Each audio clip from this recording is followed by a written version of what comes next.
The hungry boy on the dirt road. The evening sun dipped low, painting the wide sky in shades of amber and rose. The land stretched endlessly, rolling plains broken only by scattered ranch houses, leaning fences, and cattle that moved like dark shadows against the horizon. The air was heavy with dust, and every breeze carried with it the smell of dry earth and the faint scent of manure from far-off corrals. Down that dirt road, dragging one weary foot after the other, came a boy no older than 10. His small body was thin, almost fragile, like a sapling bent too long against the wind. His hair, light brown beneath the dust, clung to his forehead in sweaty strands. His bare feet were cracked and calloused from walking miles of rough earth. His shirt, once white, now hung in tatters. The collar was frayed, sleeves uneven, and holes revealed bruised skin beneath. But what stood out most were his eyes. Wide, sunken, desperate. The eyes of a child who had known more hunger than laughter, more fear than comfort. With one hand pressed against his stomach, he trudged forward. His steps were slow, unsteady. He licked his lips, trying to chase away the dryness, but his mouth held only dust. For a moment, he stopped in the middle of the road, looking back toward the direction of his home. Far off, hidden behind a cluster of cottonwoods, was the shack where he lived with his father. The boy lowered his head, shoulders tightening. His father's voice echoed in his memory. Father's voice, harsh, ringing in his ears. "Don't you dare come back here with nothing, boy. You hear me? Don't you dare." The boy winced at the recollection. He knew what awaited him if he returned empty-handed. His back still bore the welt from the last time. He whispered softly, almost as if trying to convince himself. Boy, whispering, "Pa will whip me again if I don't bring food, if I don't bring something." His voice cracked. His throat ached. He was only a child, but fear had carved itself deep into his heart, leaving little room for hope. He stared at the fading light, wondering where he might find a scrap of bread, or maybe a kind stranger willing to spare him a morsel. Most times, people shooed him away. They called him a beggar, a thief, or worse. Still, hunger drove him to try again. The boy's gaze lifted to the horizon. Just ahead, beyond the broken wire fence, stood a lonely ranch house. Its paint was faded, the wood weathered by years of storms and sun. The fence leaned as though tired of holding itself upright. And yet, faint smoke rose from the chimney. The smell drifted to him, stew, maybe, or bread. Whatever it was, it made his stomach cramp so hard he nearly doubled over. He hesitated. His feet froze in the dirt. His small fists clenched at his sides. He knew the risk. What if the rancher there turned him away? What if the man shouted at him, struck him, or worse, told his father he'd come begging again? Tears stung the corners of his eyes, but he blinked them back. He couldn't cry. Not here. Not now. He shuffled closer, each step heavier than the last. His breath quickened. The farmhouse loomed larger, the smell of food stronger. He swallowed hard, feeling the sharp edge of fear rise in his chest. The boy reached the gate. It hung loose on one hinge, creaking faintly in the wind. He pushed it with trembling hands, the rusty metal groaning as it swung open. The yard was quiet. Chickens pecked at the dirt near the barn. A horse flicked its tail lazily in the corral. The windows of the house glowed faintly with the warm light of a lantern inside. He stood frozen at the porch steps, too afraid to climb. His legs shook. His lips quivered. He pressed both hands together like a prayer and whispered to himself again. Boy whispering, "Please, Lord, please help me find something. Just a bite. Just enough to bring home. So Pa don't." His voice broke. He couldn't finish. At last, with all the courage he could gather, he lifted a small fist and knocked on the wooden door. The sound was so soft, it was almost swallowed by the wind. He knocked again, a little louder. Then he stepped back, heart pounding in his chest like a drum. For a long moment, nothing happened. Then, inside, the faint scrape of a chair being pushed back. Slow, steady footsteps approached. The boy's breath caught. His eyes darted to the road behind him, considering running. But it was too late. The door creaked open, and in the doorway stood a man. A rancher, tall, broad-shouldered, with a weathered face that had seen years of sun and sorrow. His shirt was patched, his hands calloused. His eyes, though sharp, carried a quiet weariness, as though loneliness had etched itself deep into him. The boy lowered his gaze to the floor, unable to meet the man's eyes. His voice shook as he forced the words out. "Boy," trembling, almost whispering, "Mister, I am real hungry. Pa said if I don't bring food home, he'll whip me." The words hung heavy in the air, carried by the silence of the wide, empty ranch land. And the rancher said nothing. Not yet. He only stared at the small figure standing at his door, dust clinging to his clothes, fear trembling in his voice. That moment, that fragile, trembling plea, was the spark that would change both of their lives forever. Chapter 2. The Lonely Rancher. The door hung open wider, letting out the faint smell of wood smoke and stew. The boy's small body trembled as he stood there on the porch, dust clinging to his bare feet, tears threatening to spill. The rancher, silent, still looked down at him. He was a man of nearly 60, shoulders still broad though stooped with time, his face carved deep with lines of sun and sorrow. His beard was flecked with gray, his hair unkempt from long days of work with little care for mirrors. His eyes, though, they carried something that the boy had not expected. Not anger, not suspicion, but a kind of quiet weariness. The rancher's hand lingered on the doorframe, rough and calloused from decades of rope and reins. He studied the boy for what felt like an eternity. The boy shifted nervously, eyes fixed on the wooden porch beneath his feet. He feared the man's voice, feared the moment he would be told to leave. His small hands balled into fists at his sides, clenching until his knuckles whitened. Finally, the rancher spoke. His voice was gravelly, slow, as if unused to conversation. "Rancher Gruffalo, you're a long way from home, son. What's your name?" The boy hesitated. He bit his lip, torn between honesty and fear. If he gave his name, would the rancher know his father? Would he send him back to face the whip? Boy, hesitant, whispering, "Tommy, sir." The name came out fragile, like a secret spoken into the wind. The rancher nodded slowly, eyes narrowing just slightly, not in suspicion, but in thought. He stepped back from the door, gesturing inside. "Rancher, come on in, Tommy." The boy's heart leapt in his chest. He blinked, uncertain if he'd heard right. Most doors in his life had been closed, slammed shut, or never opened at all. But here was a stranger, moving aside, leaving the doorway open. Still, fear held him rooted. His small voice cracked. "Boy, sir, I ain't got nothing to give back. Paul hurt me if I come home without." The rancher's eyes softened. For the briefest moment, a shadow passed over his face, an old memory, sharp and painful. But he gave only a short nod. "Rancher, don't matter. Come in." With cautious steps, Tommy crossed the threshold. The air inside was warmer than he expected. The glow of the lantern cast a soft light over the room, illuminating shelves of worn books, an old rifle mounted above the fireplace, and a wooden table set neatly with a single plate of food. The boy's eyes fixed on the plate. A bowl of stew, thick with potatoes and carrots, steam rising from it. A small loaf of bread rested beside it, golden brown and soft. His stomach growled so loud that it echoed in the quiet room. Embarrassed, Tommy hugged his arms over his belly, trying to quiet it. The rancher noticed. He walked past the boy and took his seat at the table again. He picked up the spoon, stirred the stew once, then stopped. Slowly, he pushed the bowl across the table, toward the empty chair across from him. "Rancher, calm, firm. Sit." Tommy's eyes widened. His legs nearly gave way beneath him. He hesitated, afraid it was some kind of trick, that the moment he reached for food the man would pull it back and laugh, or worse. But the rancher only leaned back, folding his arms across his chest, waiting. With trembling hands, Tommy climbed into the chair. His knees barely reached the edge of the seat. The spoon sat before him. The smell of the stew was overwhelming, rich, hearty, the kind of food he hadn't tasted in months. "Boy," voice breaking. "And mister, this is your supper."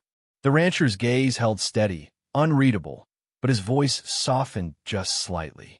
"Rancher, don't matter none. Eat." For a heartbeat, Tommy sat frozen, tears brimming in his eyes. Then hunger overcame fear. He picked up the spoon with shaky hands and took the first bite. The warmth filled his mouth, his throat, his whole body. He ate quickly, almost desperately, as though someone might snatch the bowl away. He tore the bread with his small hands and stuffed it into his mouth, crumbs falling across the table. The rancher watched in silence, his arms still crossed. Each bite the boy took seemed to strike something deep within him. He had not seen a child eat at his table in more years than he cared to count. His own son long gone, his wife buried on the hill behind the ranch. For so long, his home had been filled only with silence, the scrape of a spoon against a bowl, the creak of old wood under his boots. Now, for the first time in years, there was life. A boy eating with such desperation it nearly broke him to watch. Tommy slowed at last, wiping his mouth with the back of his hand.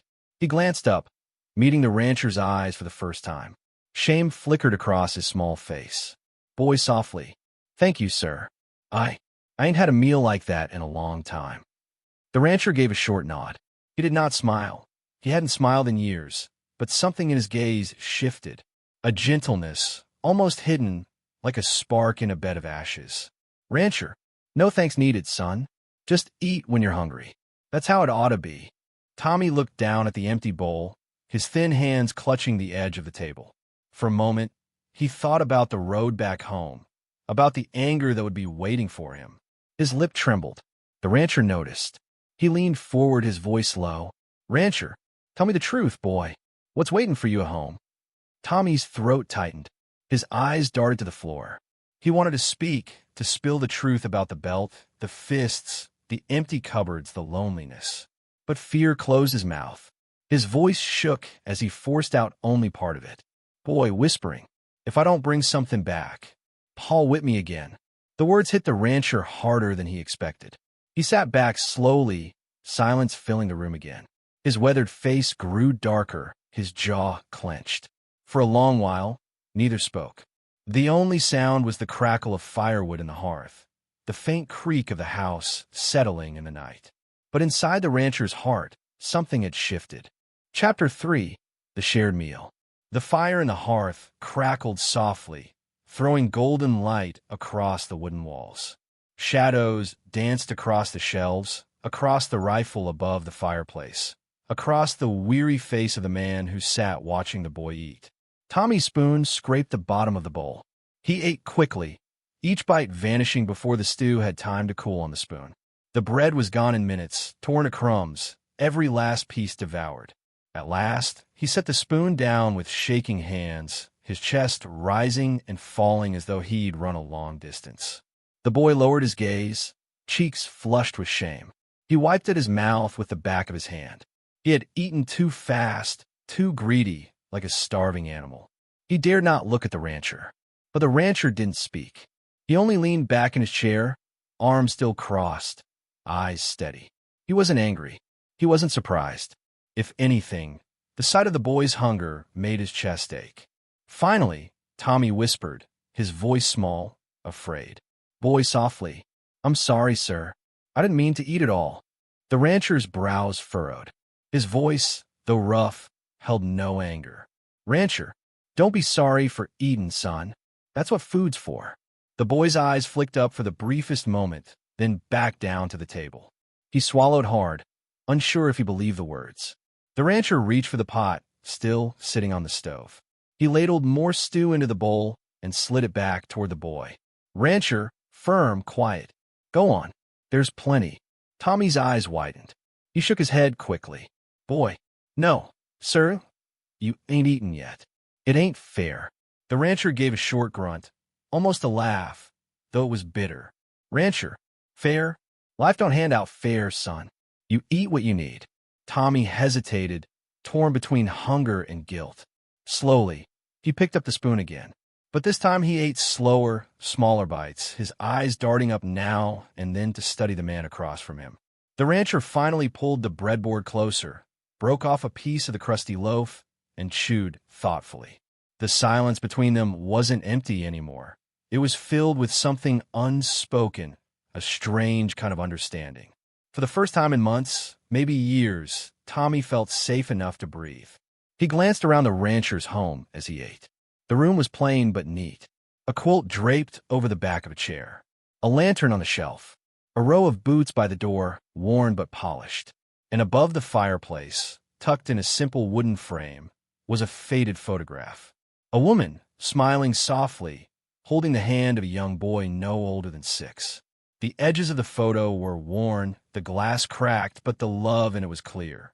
Tommy's eyes lingered there, curiosity tugging at him. Boy quietly, "That your family, mister?" The rancher froze, his hands stilled on the table. For a long moment, he didn't answer. His jaw tightened, his eyes fixed on a fire. When he finally spoke, his voice was lower than before, almost hollow. "Rancher, was my family. Long time ago." Tommy opened his mouth, then closed it. Something in the man's tone warned him not to press further. The silence stretched again. The fire popped, sending sparks up the chimney. At last, the boy whispered, almost to himself, "Boy, I wish I had a picture like that. One where Pa was smiling." The words slipped out before he could stop them. His cheeks burned with shame. He bit his lip hard, afraid he'd said too much. But the rancher didn't scold him. He didn't push. Instead, he studied the boy's thin arms, the bruises faintly visible beneath the torn sleeves. He thought of the words the boy had spoken on the porch, that his father would whip him if he came home without food. The rancher's chest tightened. He had seen cruelty before. He had known it, too, once upon a time. But to see it written on the small frame of this boy, it was more than he could stomach. "Rancher," softly, almost himself. A boy shouldn't have to fear his own kin. Tommy's head shot up. His eyes were wide, as though he'd heard something forbidden. His lips trembled. Boy whispering. No one ever said that before. The rancher leaned forward slightly, resting his elbows on the table. His voice, though gruff, carried a strange gentleness. "Rancher, well, I'm saying it now." The boy blinked hard, fighting the sting in his eyes. He wasn't used to kindness. Not like this. He lowered his gaze again, tracing the wood grain of the table with his finger. For the first time in years, he felt warmth that wasn't from fear or fire, but from being seen, from being heard. The rancher cleared his throat, standing slowly. He reached for the kettle on the stove, poured steaming water into a tin cup, and set it before the boy. "Rancher, drink. It'll settle your belly." Tommy wrapped both hands around the cup. The warmth seeped into his fingers. He sipped carefully, the steam fogging his dirt-streaked face. The rancher moved toward the window, pulling back the curtain. The night had settled over the land, the stars bright against the velvet sky. Coyotes howled faintly in the distance. He stood there for a long while, staring out at the empty yard, at the dirt road stretching beyond. Behind him, the boy drank in silence. Something stirred in the rancher's heart, a thought he hadn't dared to entertain for years. His house had been empty too long. His table had been too quiet. His nights too lonely. And now, sitting at his table, was a boy who reminded him not only of loss, but of possibility. He turned back, his gaze resting on Tommy. The boy had set the cup down. His head drooped, eyelids heavy. Exhaustion pulled at him. The rancher let out a slow breath. "Rancher," quietly, "you can rest a bit, son. Ain't no one gonna bother you here tonight." Tommy's eyes fluttered open, confused. He shook his head quickly. "Boy, no, sir. I gotta go. Paul be waiting." The rancher's jaw clenched. He wanted to tell the boy not to go. He wanted to tell him he didn't have to face that whip again. But the words stuck in his throat. Instead, he gave a slow nod. "Rancher, all right. But you remember my door's open." Tommy slid off the chair, his small legs wobbling beneath him. He paused by the door, turning back for a brief moment. His eyes met the rancher's, gratitude and fear tangled together. Boy softly, "Thank you, mister, for sharing your meal." The rancher gave only a grunt, but his chest ached as he watched the boy slip into the night. The door closed. The silence returned. The rancher sat back down at the table, staring at the empty bowl where his own supper should have been. And yet, for the first time in years, he didn't feel quite so alone. Chapter 4. The Truth Spilled. The night air was cold and still. A sliver of moonlight bathed the dirt road, where Tommy's small figure trudged back toward the cottonwoods. In his hands, he clutched a scrap of bread the rancher had slipped into his pocket at the last moment. He held it tight, as though it were gold, as though it were salvation. But even with food in hand, the shadow of fear pressed against him. His father would be waiting. His father always waited. Back inside the rancher's home, the old man sat alone at the table, staring at the empty bowl, staring at the door that had just closed behind the boy. His hands were folded, rough and calloused, yet trembling slightly. He thought of the boy's words, the whispered fear of a whipping, the bruises half hidden beneath his ragged sleeves. The rancher rose and walked toward the mantel, lifting the faded photograph in its cracked frame. His wife's smile stared back at him, her eyes soft, kind, eternal. Beside her, the image of their son, forever young, forever frozen in time. His jaw tightened. He set the frame down gently, then sank into his chair with a sigh that carried years of grief. He told himself he wouldn't get involved. He told himself the boy was not his responsibility. But deep inside, he knew something had shifted. The next evening, as the sun dipped low, there was another knock at the rancher's door. The rancher opened it to find Tommy again, clutching his arms tightly across his chest. His face was bruised, fresh and red along his cheek. His eyes brimmed with unshed tears. For a moment, the rancher said nothing. Then he stepped aside, his voice rough. "Rancher, get in here, boy." Tommy hurried inside, his small body shaking. He sat at the table, shoulders hunched, silent as a stone. The rancher placed a plate before him, bread, potatoes, a strip of salted pork. But this time, Tommy didn't reach for it. He only stared down at the table, lips pressed tight. The rancher pulled out his chair and sat across from him. He leaned forward, elbows on the table, eyes steady. "Rancher, who put that bruise on you?" Tommy flinched. His fingers twisted together in his lap. He shook his head quickly, voice barely audible. "Boy, don't matter. I shoot VE come back. Pa says I'm weak, says begging makes me worthless." The rancher's jaw clenched. His hand curled into a fist against the table. "Rancher, firm, low. Answer me, Tommy. Was it him? Your pa?" The boy's lips quivered. He opened his mouth, closed it again. The silence stretched, heavy and suffocating. At last, his voice broke free, trembling and raw. "Boy, he hit me with the belt because I dropped the wood pail. Said I was no good. Said I was a burden he never asked for." The words poured out in a rush, like water breaking through a dam. Tears spilled down his cheeks, dripping onto the table. His small body shook with sobs he could no longer hold back. The rancher's chest ached at the sight. He reached across the table, resting his rough hand gently on the boy's trembling arm. "Rancher," quietly, steady. "Tommy, listen to me. None of that's true. You hear? Ain't a word of it true." The boy looked up, eyes wide, disbelief etched across his face. No one had ever spoken to him like that before. No one had ever told him he wasn't worthless.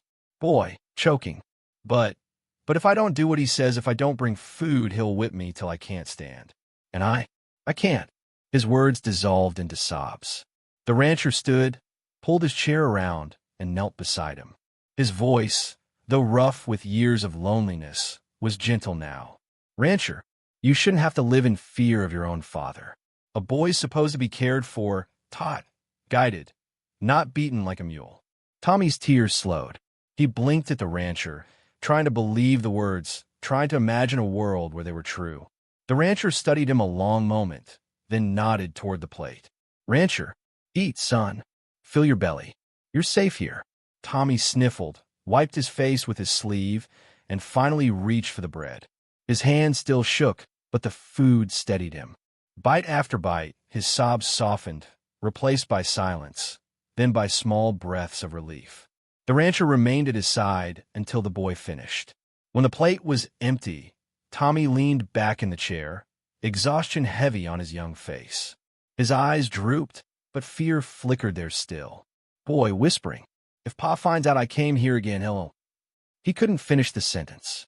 The rancher stood, his broad frame casting a shadow across the room. His eyes hardened, his voice like steel. "Rancher, then let him come. He won't lay another hand on you while I'm standing." Tommy's breath caught. His small heart pounded in his chest. For the first time, someone had spoken words of protection over him. He wanted to believe them. Oh, how he wanted to. The boy's eyes closed at last. His head drooped against the table, sleep claiming him before he could resist. The rancher stood there a long while, watching the boy breathe softly in slumber. His hand rested on the back of the chair, his weathered face torn between sorrow and resolve. At last, he whispered, so quiet it was almost lost to the crackle of the fire. "Rancher," softly, "you ain't alone anymore, son. Not while I got breath in me." And in that moment, the truth was spilled.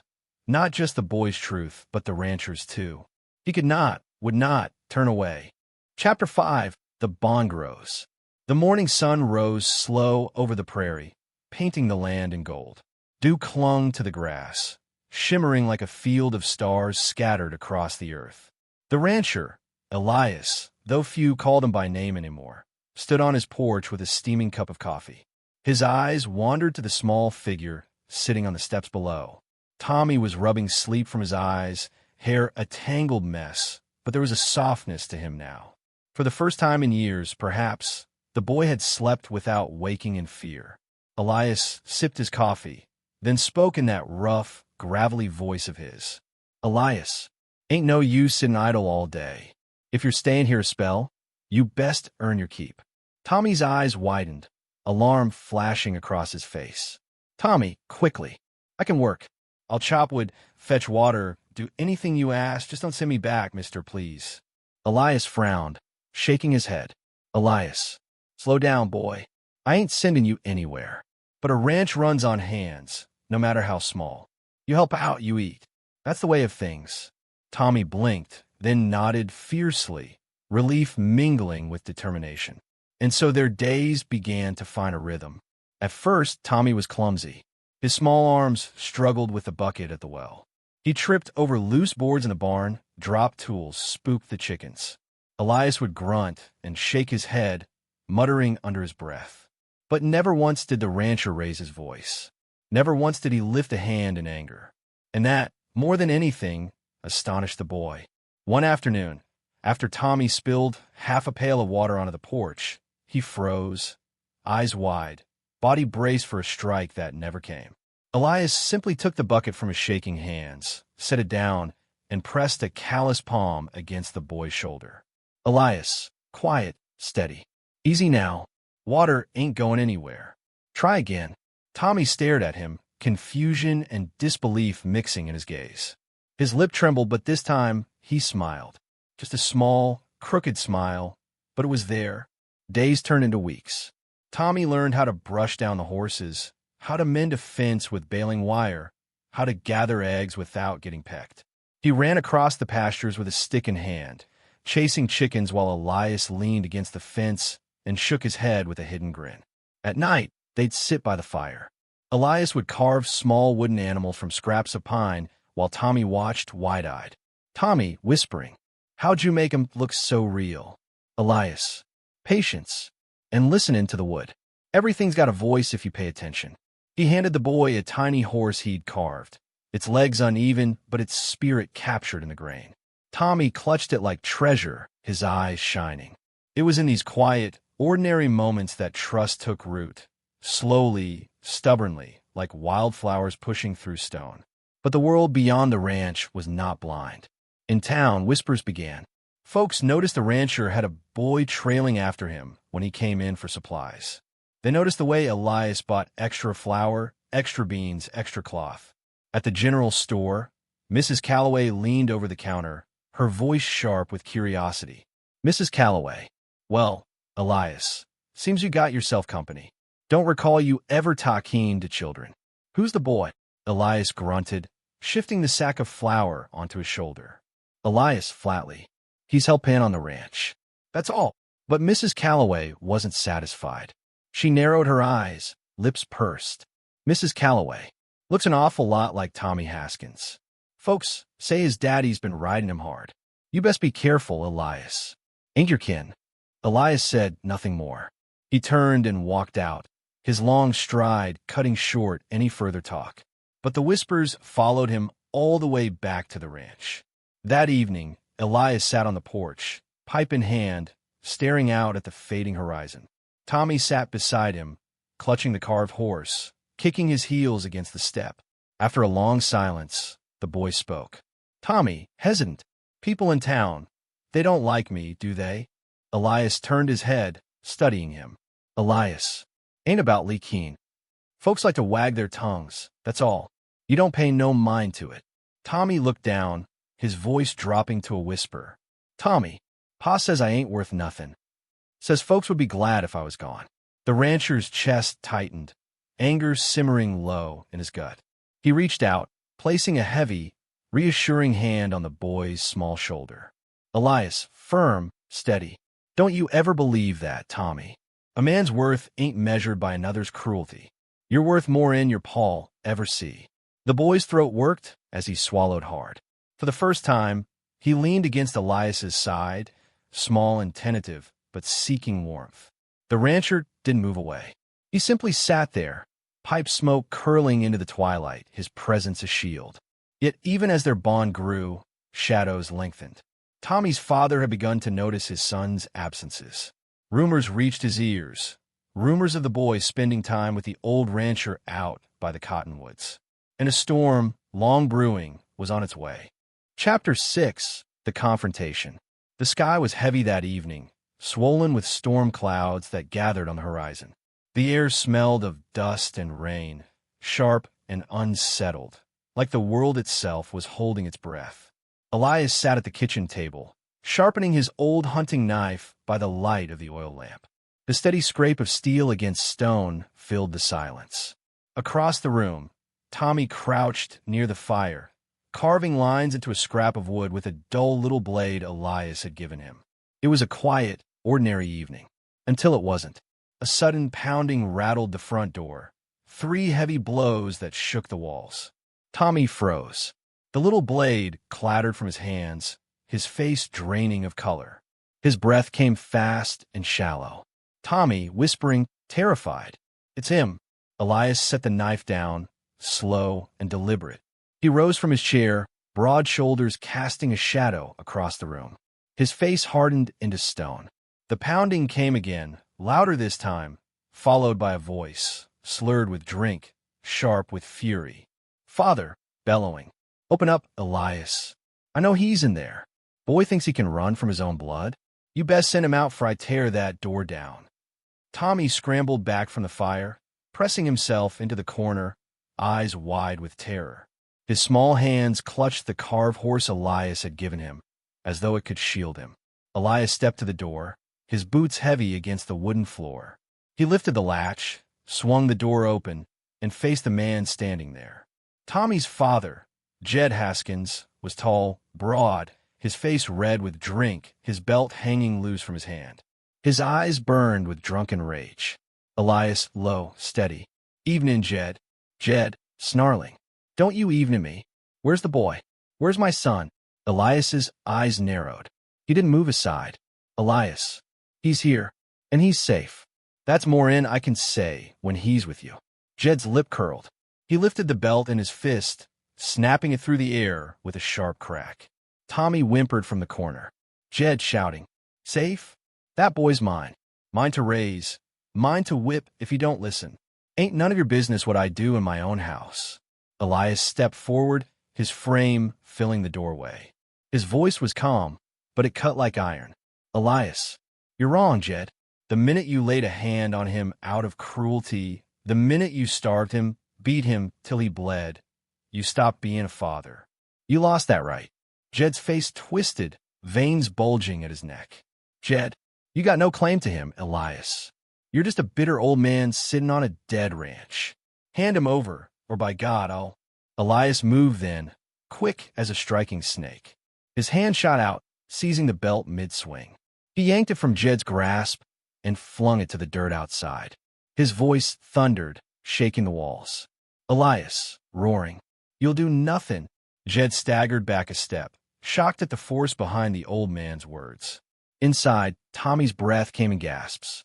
His small voice broke through the tension. Tommy, pleading, don't let him take me. Please, mister, don't let him. That cry, raw, desperate, seemed to split Elias's heart wide open. He turned his head just enough to see the boy clinging to the carved horse, eyes glistening with terror. And in that moment, the rancher made his choice. He stepped fully outside, closing the door halfway behind him, barring the path. His voice dropped low and steady, a warning wrapped in steel. "Elias, you come onto my land again looking to hurt that boy, Jed, and you'll answer to me. You hear?" Jed's face flushed red, his fists balling at his sides. Jed, snarling, "You think you can keep him? You've my blood, Elias. Ain't no law says you can take him." Elias, leaning close, voice a growl. "Blood don't make a man a father. Love does, and you never gave him that. So as long as I draw breath, that boy stays right where he is." Jed's bravado faltered. The fury in Elias's eyes was not the fury of a man drunk on anger. It was the fury of a man with nothing left to lose, a man who had already buried a son, who would burn the world down before letting another boy be broken. Jed spat at the ground, his words thick with venom. "Jed, this ain't over, Elias. You'll regret this." He turned on his heel, staggering into the darkness, his boots crunching on the dirt road as the storm clouds swallowed him. Elias watched him go, his chest rising and falling with slow, heavy breaths. Then he shut the door, bolting it tight. Behind him, Tommy still crouched in the corner, trembling. Elias crossed the room, knelt down, and placed a hand on the boy's shoulder. His voice softened. "Elias, he's gone now. He won't hurt you tonight. Not while I'm here." Tommy's eyes brimmed with tears, but this time they were mixed with something new, hope. He launched forward, burying his face in Elias's chest, clinging to him with all the strength his small arms could muster. Elias held him, one hand on the boy's back, his weathered face lined with both sorrow and fierce resolve. And though the storm finally broke outside, rain pounding against the roof, inside the ranch house there was a different kind of storm, a vow unspoken but unbreakable. Elias would protect him, whatever the cost. Chapter 7, A New Beginning. Morning broke after the storm, the land washed clean by rain. The prairie glistened under the rising sun, fresh and alive. But inside Elias's ranch house, the weight of the night still lingered. Tommy sat at the table, his little hands wrapped around a mug of warm milk Elias had set before him. His eyes were swollen from tears, but he was steady now, calmer. The carved wooden horse sat on the table beside him, as if it too had weathered the night. Elias moved about the kitchen, silent as ever. But his silence wasn't the silence of avoidance. It was the silence of thought, deep and heavy. He had stood against Jed Haskins once. He knew the man wouldn't stop. And Elias knew something else too. This fight was no longer just about a boy. It was about redemption. By midday, Elias saddled his horse. Tommy stood in the doorway, clutching the frame with both hands. "Tommy, nervous. Where you going, mister?" Elias tightened the girth strap, his voice calm but firm. "Elias, into town. Gonna speak with the sheriff." Tommy's breath hitched. "Tommy, what if Pa finds out? What if he—" Elias turned, resting his big, weathered hand on the boy's shoulder. His gaze was steady. "Elias, Tommy, you got nothing to fear no more. Not while I stand with you. It's time folks heard the truth." The boy swallowed hard, then nodded. For the first time, he believed it. The town was restless when Elias rode in with Tommy, seated in front of him. Whispers rose the moment boots touched the dirt street. Folks leaned out of the general store, out of the saloon, eyes following them. At the sheriff's office, Elias pushed the door open. Sheriff Dawson, a broad man with kind eyes beneath his badge, looked up from his desk. "Sheriff Dawson, Elias, didn't expect to see you here. And, well now, that Haskins boy." Tommy froze behind Elias, clutching the back of his coat. Elias's voice came out like iron. "Elias, Jed's been beating him half to death, Sheriff. Starving him too. Boy came to me begging for food, said he'd be whipped if he went home empty. I won't stand by no longer." The sheriff's face darkened. He leaned back in his chair, exhaling slowly. "Sheriff Dawson, I've heard talk, Elias, but no one's ever spoken it plain. You're certain?" Elias turned, placing his hand gently on Tommy's back. "Elias, Tell him, son. Tommy's lips trembled, but he lifted his eyes. His voice was soft at first, then grew stronger as the words spilled. Tommy, he hits me with a belt. Makes me go hungry, says I ain't worth nothing. If I don't bring food, he whips me till I can't stand. The sheriff's jaw tightened. He stood, his chair scraping back across the floor. Sheriff Dawson firm. That's enough. Elias, I'll ride out to Jed's place myself. If what you say's true, and I don't doubt it, he'll answer to the law. Relief washed across Tommy's face, though his shoulders still shook. Elias kept his hand steady on the boy's back, grounding him. That evening, as the sun bled red over the prairie, Jed Haskins was led through town in shackles. He shouted, cursed, swore vengeance, but no one stepped forward to defend him. Too many had seen the truth in the bruises on his boy's face. Too many had whispered, but done nothing, until Elias stood up. The townsfolk watched in silence as Jed was dragged away. And for the first time, Tommy didn't look down at the dirt in shame. He lifted his head, leaning into Elias's side. Weeks passed. The ranch was no longer lonely. Tommy's laughter rang across the fields as he ran with the dogs, carried feed to the chickens, or rode bareback on one of the gentler horses under Elias's watchful eye. He grew stronger, steadier, his cheeks filling with color. At night, he'd sit by the fire while Elias carved, the smell of wood shavings mingling with stew simmering on the hearth. Sometimes Elias would tell stories of the old days, of cattle drives, of storms survived, of lessons learned hard. And Tommy would listen, wide-eyed, storing each word like treasure. One evening, as the firelight flickered low, Tommy turned to him, voice hesitant. Tommy, mister, why'd you do it? Why'd you keep me, when you didn't have to? Elias set down his carving, staring into the flames. For a long time, he said nothing. Then his voice came low, rough, carrying both sorrow and grace. Elias, I lost a boy once. My own. Took sick when he was about your age. Couldn't save him, no matter how I tried. Thought God left me here with nothing but ghosts. But when you knocked on my door that night, it felt like maybe he was giving me one more chance. Tommy's throat tightened. He blinked hard, then whispered, Tommy, I wish I could be your boy. The words struck deep. Elias turned, his weathered hand reaching to rest on Tommy's small shoulder. Elias, softly, you already are. Tommy's face broke into a trembling smile. He leaned into Elias's side, safe and warm. Outside, the prairie stretched wide and endless beneath the stars. Life would not always be easy. The past would not vanish overnight. But here, in the quiet glow of the fire, a new beginning had taken root. A lonely rancher no longer lived alone, and a boy once starved of love had found it, steady, fierce, and unyielding. Together, they were no longer broken pieces.